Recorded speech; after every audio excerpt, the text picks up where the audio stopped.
George Green was born in 1896 in the inner Melbourne suburb of Fitzroy, the son of Thomas Green and Ada Kennedy. He was known for his bright smile and boundless energy, but he also had a reputation for being incredibly stubborn. If he set his mind on something, there was no changing it. In 1912, George Green, aged 16 years, was charged with stealing a football from Frank Kelsey at the Powlett Reserve, East Melbourne. In 1919, Green was described as a ward of the state, with relatives residing in Napier Street, Fitzroy. He was reported to have a suit of clothes belonging to Ernest Summerland, one of the wealthiest men in Melbourne, stolen from the St. Kilda Baths, a spa and entertainment complex on St. Kilda Beach. Due to his history of theft and various criminal activities, he was never able to find peace. The constant weight of his wrongdoings followed him, creating a life filled with anxiety and unrest. He served several jail sentences and was known to the police under a number of aliases: George Day, George May, Malcolm Dalgetty, and George Porter. He committed offences in New South Wales and Victoria, which included theft, assault, resisting the police, and indecent language.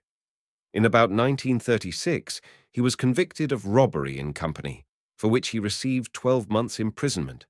Since about 1933, Green worked in the sewer, but by late 1938 he had begun working as a chimney sweep. He was living with the Aitken family in Bamfield Road, West Heidelberg. The householders, Alexander and Isabella Aitken, were the parents of Violet Reed, with whom Green had lived for a number of years. On Saturday night, the 12th of November, 1938, Miss Annie Wiseman, aged 63 years, and her niece, Miss Phyllis Wiseman, aged 17 years, were attacked by an intruder and strangled in their home in the northern Melbourne suburb of Glenroy. The murdered women were discovered the following morning, each in their respective bedrooms, by Laura Barrett, sister of the older woman. The brick house, owned by Annie Wiseman, was on the corner of Melbourne Avenue and Salisbury Street, opposite the Glenroy railway station. It stood well back from the street and was surrounded by an extensive garden. The government pathologist subsequently determined that Phyllis Wiseman had died of asphyxia caused by pressure on her neck, probably from having been forced against the angle iron of the bed. Annie Wiseman died due to asphyxia from throttling, with bruises at the back of her head, consistent with her having been bumped up and down on the floor. There were also indications that the younger woman had been sexually assaulted. Detectives at the crime scene noticed that one of the front bedroom windows had been wiped clean with a wet towel. They found several burnt matches scattered on the floors of both bedrooms and the bathroom, suggesting the killer used them for light during the crime. In the bathroom, a shopping bag was discovered, with its contents, including some loose change, spilled on the floor. Next to the body of the older woman, a police officer found a piece of paper folded into quarters. It was part of a milk bill addressed to Mrs. Olive Thomas from September 1938. On the back, it had the name Mrs. Hewitt, 118 Collins Street, Thornbury, written. When detectives spoke to Mrs. Thomas, who lived in Coburg, she mentioned that a chimney sweep named George Green had visited her house on November 7th. She told him about a house in Thornbury that needed its chimneys cleaned, which she had recently sold to Mary Hewitt. Green said he might go to that house. Mrs. Thomas had written down Mrs. Hewitt's address on a piece of the milk bill to show Mrs. Hewitt that she had sent the chimney sweep. Because of the milk receipt found at the crime scene and the information from Olive Thomas, the local police were told to look for George Green, who became a suspect in the murder investigation. On November 17th, Constable Francis Marr arrested Green as he left a house in Fairfield and took him to the Thornbury police station.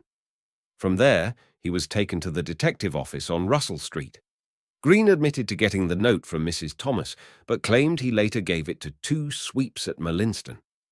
When asked about his movements during the afternoon and night of Saturday, November 12th, Green said he went by bicycle to the Sir Henry Berkeley Hotel in Heidelberg in the afternoon.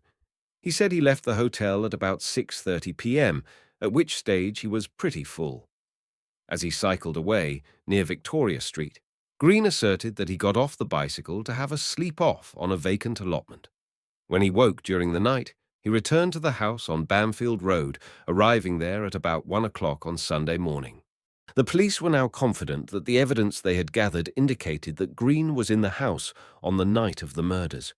He was charged with the murders of the 2 women at Glenroy, and at the City Court on November 18th, he was remanded in custody to enable police to carry out further inquiries.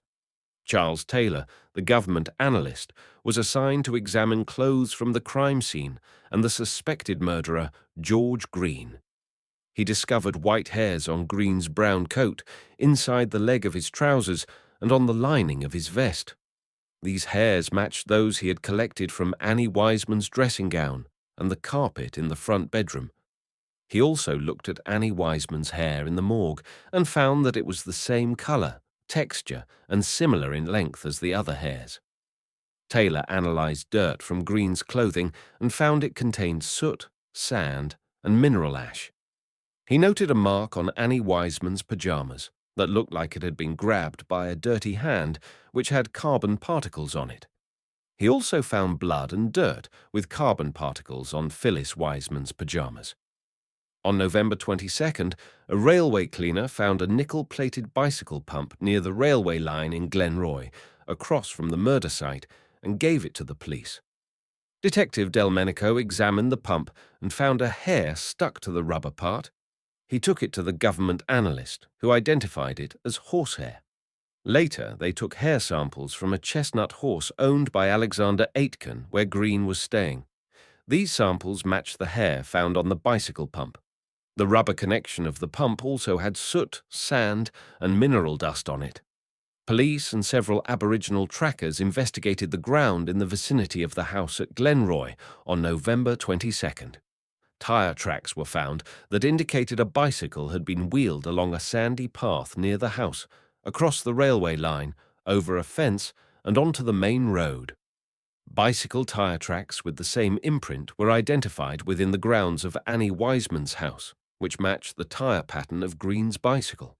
Boot imprints were also found in the yard, as well as near the railway line. The boot marks found at the scene corresponded to the boots worn by Green.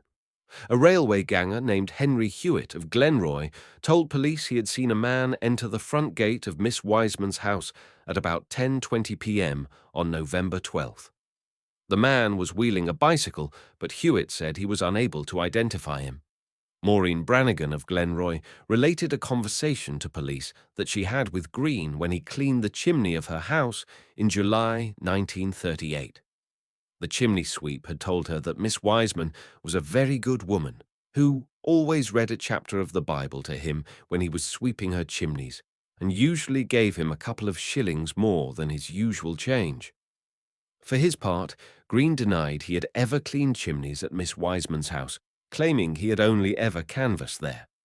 An inquest into the deaths of Annie and Phyllis Wiseman was held by the city coroner on the 19th and 20th of December 1939 at the Melbourne City Morgue. Green, being held in custody, attended the inquest, as did his solicitor. The trial of George Green began on Monday, February the 20th, 1939, at the Melbourne Criminal Court, with Justice Lowe presiding. Green pleaded not guilty to the charges against him. He was represented by lawyer Leo Little, who was instructed by solicitor Joseph Barnett. In his opening statement, Crown Prosecutor Clifford Book explained that the case was based on circumstantial evidence. He suggested that the intruder probably broke into the house to steal, but then killed the women during the crime. The book pointed out that a piece of a milk bill found next to Annie Wiseman's body was the key evidence linking Green to the crime. He believed this bill was accidentally left behind by the murderer while he was struggling with the woman. Although no one saw Green enter the Wiseman home, Book stated that the Crown would present a remarkable chain of circumstances to show that Green was the murderer. Green gave evidence on the 4th day of the trial. During his period on the stand, he was handed the bicycle pump found at Glenroy and denied it was the one from the bicycle he had ridden. Green was then handed a second pump, which was found at Heidelberg and handed to the police in December 1938. He claimed this pump was the same as the one which had disappeared from his bicycle. At the request of his defense barrister, Green walked to the front of the jury box and attempted to fit the second pump onto the bicycle. However, it did not fit the lugs and fell out of his hands. Green responded by saying, "It seems to me that the clip has been knocked down." On the final day of the trial, 25th of February 1939, the defense barrister, Leo Little, in his final address, impressed upon the jury the necessity for regarding with caution the circumstantial evidence relied upon by the Crown. He pointed to the absence of any fingerprint evidence and claimed the prosecution had failed to prove Green was within 8 miles of the Wiseman home on the night of the murders. The jury retired mid-afternoon and returned to the court after 5 3/4 hours to return guilty verdicts on both counts of murder. When he was asked by the judge's associate if he had anything to say before sentence was passed upon him, Green replied, "No, nothing." The prisoner was sentenced to death by Justice Lowe. It was reported that several women in the court began to weep when the sentence was being pronounced. Among them was Isabella Aitken, in whose household Green was living at the time of the murders. Aitken was borne out of court weeping disconsolately. On March 4th, Green's lawyer filed an appeal against his conviction and death sentence for the Glenroy murders. On March 10th, 1939, after a 2-day hearing, the Court of Criminal Appeal rejected his appeal. The court included Chief Justice Sir Frederick Mann, Justice Gavin Duffy, and Justice Martin. The decision to dismiss the appeal was made by a majority, with the Chief Justice disagreeing. The judges had different opinions on the significance of finding a second bicycle pump in Heidelberg and whether it warranted a new trial. Green's lawyer, Joseph Barnett, said they would ask the High Court of Australia for permission to appeal the decision. On Wednesday, March 22, 1939, the full bench of the High Court unanimously denied Green's request for special leave to appeal against his conviction and death sentence. Chief Justice Sir John Latham stated that the evidence Green was relying on was already available during the trial. He also noted that even if the evidence had been presented and believed, it would not have changed the outcome. George Green was executed by hanging on the morning of April 17, 1939, at Pentridge Prison in Coburg. Before he was led from his cell to the gallows, the sheriff asked him if he had any final words. Green responded that he had heard a newspaper report claiming he had confessed to the murders, but he wanted to make it clear that he had not admitted to any guilt. After his execution, Green was buried within the prison grounds. His burial site was kept private, reflecting the stigma surrounding his crimes. Many in the community had strong opinions about his actions, and the case remained a topic of discussion long after his death. The Wisemans were the original settlers of the Glenroy district. 3 brothers, Albert, Arthur, and Walter, bought large areas of land there in the land boom days, and each built a mansion home. The Wiseman brothers were wealthy warehousemen in Flinders Lane and were noted for their philanthropy.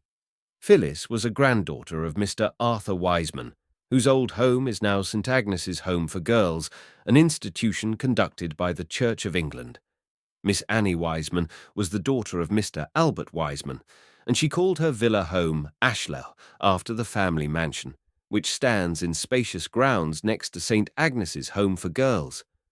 Glenroy residents today described Miss Annie Wiseman as a most lovable woman and said that the extent of her charity would never be known. Her generous gifts to the poor worried her relatives, for they feared she would not keep enough money for her own needs.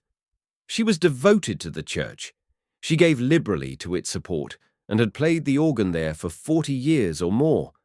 She not only led the domestic interests of the church, but was its most active outdoor worker and collected for mission funds. Neighbours paid tribute to her unostentatious charity. A beggar, a tramp, or anyone else in need, they said, never left Miss Wiseman's home without having been given money or food. She always took hungry men in and gave them a meal. Anyone in need went to her, sure of practical help.